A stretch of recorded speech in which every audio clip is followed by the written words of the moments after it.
Pokemon Blue's Raticate theory. In Pokemon Red and Blue, your rival, commonly called Blue, uses a Raticate during the SS Anne battle. After this fight, Raticate disappears from his team permanently. The theory argues that Raticate actually died from battle injuries, and this explains Blue's later appearance in Pokemon Tower, the resting place for deceased Pokemon. When the player meets him there, he unusually asks whether your Pokemon are dead, which is interpreted as grief projection. Supporting details include the fact that Blue has free party slots later, but never brings Raticate back, despite it being a solid team member. His uncharacteristically somber dialogue in Pokemon Tower contrasts with his normally cocky personality, reinforcing the interpretation that he is mourning a loss. Since the tower otherwise serves no purpose in Blue's storyline, the removal of Raticate combined with this encounter gives weight to the idea that Blue's Pokemon actually died. Mew under the truck theory. In the original Pokemon Red and Blue games, players discovered a truck sprite near the SS Anne harbor. This object was normally inaccessible without glitches or external devices, which gave it a mysterious aura. The theory claimed that using certain moves, button inputs, or timing tricks could reveal a hidden Mew under the truck. Popular variations included using strength to push the truck, surfing around it in specific patterns, or revisiting it after game milestones. However, thorough investigation and data mining proved that no encounter data for Mew exists at that location. The truck is simply background decoration with no coded function. It cannot be moved, interacted with, or tied to any hidden event. The theory persisted because Mew was an elusive Pokemon that players desperately wanted to find without relying on cheat devices. The truck's strange placement in an otherwise empty area made it a natural subject of speculation, but modern analysis confirms it was just a piece of environmental detail, not a secret trigger. Ash's coma theory. This theory applies to the Pokemon anime and suggests that Ash fell into a coma after being attacked by a flock of Spearow in the very first episode. According to this explanation, all his subsequent adventures are not real events, but dreams occurring inside his unconscious mind. Supporters point to the fact that Ash never ages despite years of traveling, that he constantly meets legendary Pokemon in unlikely situations, and that the world around him becomes progressively more fantastical as the series goes on. Recurring figures like Nurse Joy and Officer Jenny are also interpreted as products of his subconscious, creating comforting archetypes to guide him. The idea is that the entire Pokemon world after the first episode is a dreamlike construction of Ash's mind. However, the theory collapses under scrutiny. The anime follows cartoon logic where characters stay the same age for audience relatability. Ash remains 10 years old, so younger viewers can always see him as a peer. The introduction of more legendary Pokemon and exaggerated scenarios stems from the franchise's expansion and marketing needs, not dream escalation. Furthermore, the anime maintains continuity across regions, with characters remembering past experiences and developing relationships. This level of narrative consistency is not compatible with a coma dream. Ditto is a failed Mew clone theory.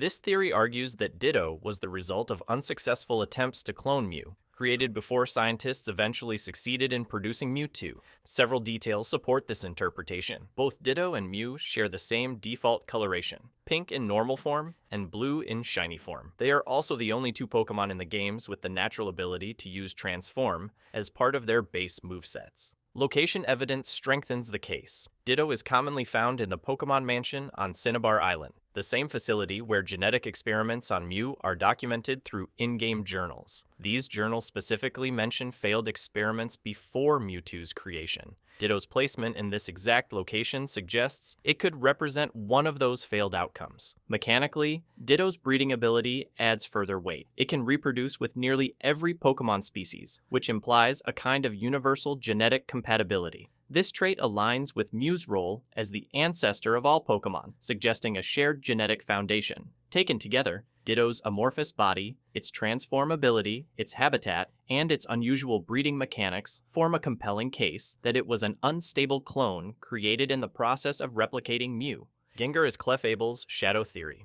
This theory suggests that Gengar is essentially a dark or shadow version of Clefable, based on their design and battle mechanics. Both Pokemon share a similar body shape, with rounded bodies, pointed ears, and short limbs. Their appearances are also color opposites. Clefable is light pink, while Gengar is dark purple. Typing adds another layer. Normal type moves cannot affect ghost types, and ghost type moves cannot affect normal types in early generations. This creates a perfect complementary relationship between Clefable and Gengar. Their stat distributions are also somewhat comparable, with balanced but moderate spreads, and they share overlap in several moves they can learn.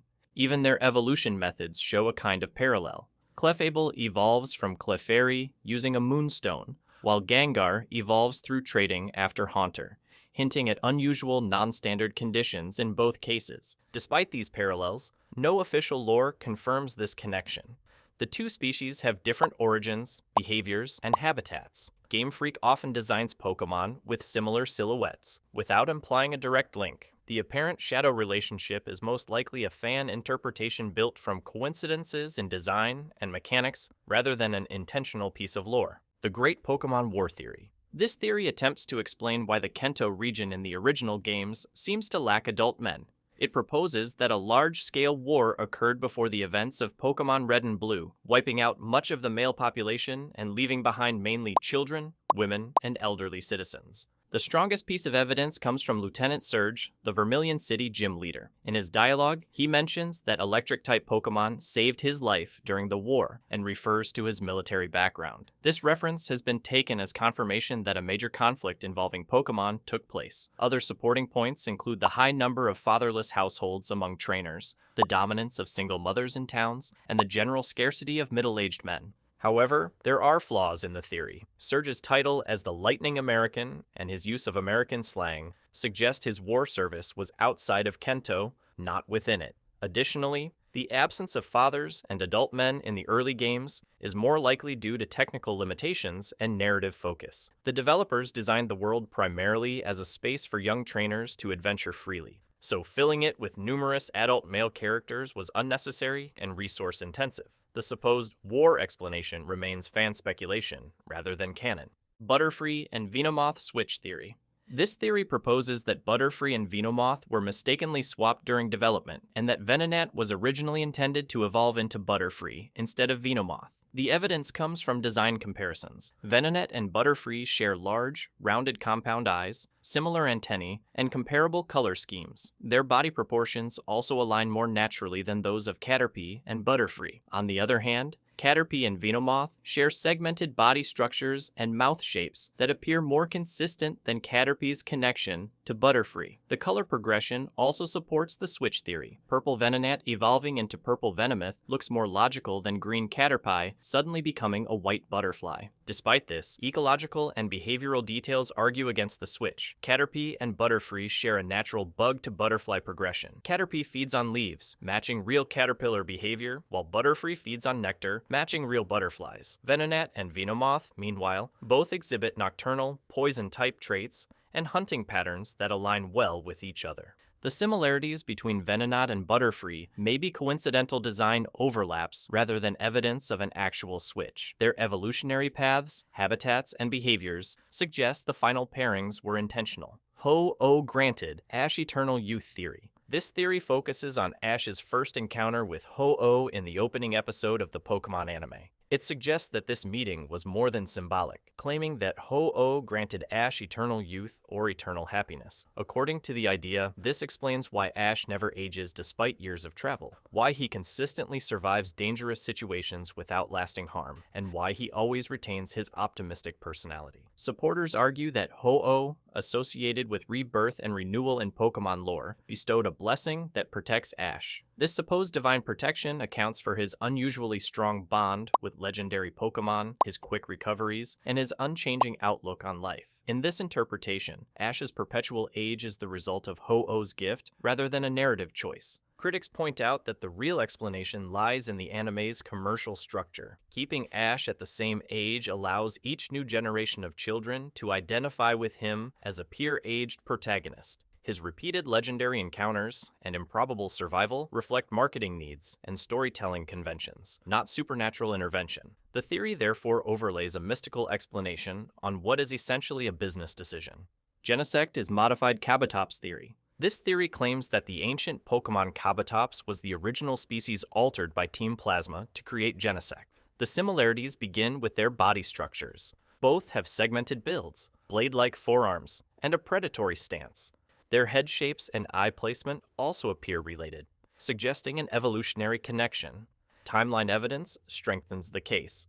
Genesect's Pokédex entries state it lived 300 million years ago, exactly the same era associated with Kabutops. This shared prehistoric origin places both species in the Paleozoic period, when marine arthropods dominated ecosystems. Their hunting styles also align. Both are aggressive predators that rely on speed, agility, and sharp appendages. The modification aspect comes from lore that Team Plasma revived an ancient fossil and enhanced it with mechanical upgrades, including Genesect's back-mounted cannon. This process could plausibly explain how Kabutops' organic design was preserved while technological features were added. Fossil evidence also supports the theory, as Kabutops fossils are found in the same general strata where Genesect's remains would theoretically exist. The major weakness of the theory is that official sources never confirm which ancient Pokémon was modified. While Kabutops fits most of the available evidence, the connection remains speculative rather than canon. N is a Zoroark theory. This theory suggests that N, the central figure in Pokémon Black and White, is actually a Zoroark using its illusion abilities to appear human.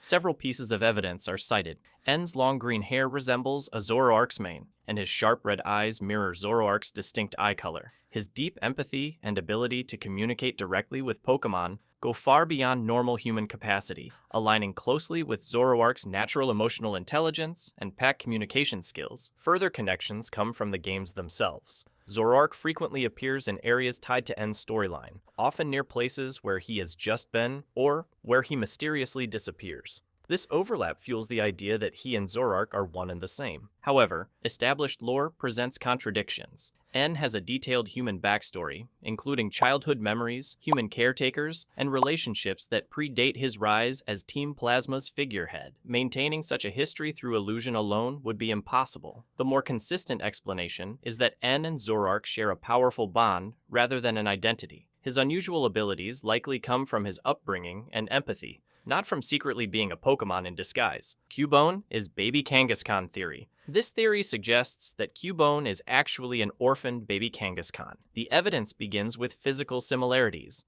Cubone's body shape and proportions match those of the baby form seen in a Kangaskhan's pouch. The key detail is Cubone's skull helmet, which Pokédex entries describe as belonging to its deceased mother. According to the theory, when a Kangaskhan mother dies, her baby survives by wearing her skull for protection, evolving differently into Cubone. Behavioral parallels also exist. Both Kangaskhan and Cubone show strong territorial instincts, similar diets, and protective behavior patterns. Cubone's solitary nature could be explained as trauma from losing its parent, contrasting with the social structure of Kangaskhan families. Despite these points, the theory runs into direct contradictions. In Pokémon Tower, Cubone's mother is revealed as a ghost Marowak, proving that its evolutionary line is distinct from Kangaskhan. Additionally, breeding mechanics confirm Cubone is its own species. 2 Cubone will produce more Cubone, not Kangaskhan. This evidence rules out the theory as canon, but the shared traits between the two Pokémon still make it one of the most popular fan explanations in the franchise. Legendary beasts were evolutions theory. This theory proposes that Raikou, Entei, and Suicune, the legendary beasts of Johto, were originally Jolteon, Flareon, and Vaporeon that perished in the Brass Tower fire before being resurrected by Ho-Oh. The foundation is their perfect type correspondence. Electric for Raikou and Jolteon, fire for Entei and Flareon, and water for Suicune and Vaporeon. Design comparisons reinforce the link. Raikou and Jolteon both feature spiky fur and fang-like expressions. Entei and Flareon share mane shapes, coloration, and fiery body structures. Suicune and Vaporeon both have streamlined aquatic builds with fin-like features. These similarities suggest evolutionary continuity. Statistical evidence also supports the idea. The legendary beasts' base stat totals and distributions mirror enhanced versions of their supposed evolution counterparts. Raikou emphasizes speed and special attack like Jolteon, Entei mirrors Flareon's focus on attack and HP, and Suicune carries Vaporeon's defensive nature. Even their effort value yields correspond to these traits. Raikou gives speed EVs, Entei attack EVs, and Suicune HP EVs, the same specialties as their evolution parallels. Additional reinforcement comes from hidden ability data. Unused abilities coded for the legendary beasts match the signature traits of Jolteon, Flareon, and Vaporeon, suggesting deliberate design connections. Lore timing also fits. The Brass Tower fire occurred 150 years prior to the events of Gold and Silver, aligning with the moment Ho-Oh revived the 3 fallen Pokémon. This theory ties together type alignment, design features, game mechanics, and historical lore, making it one of the most widely accepted and thoroughly supported fan theories in the Pokémon community.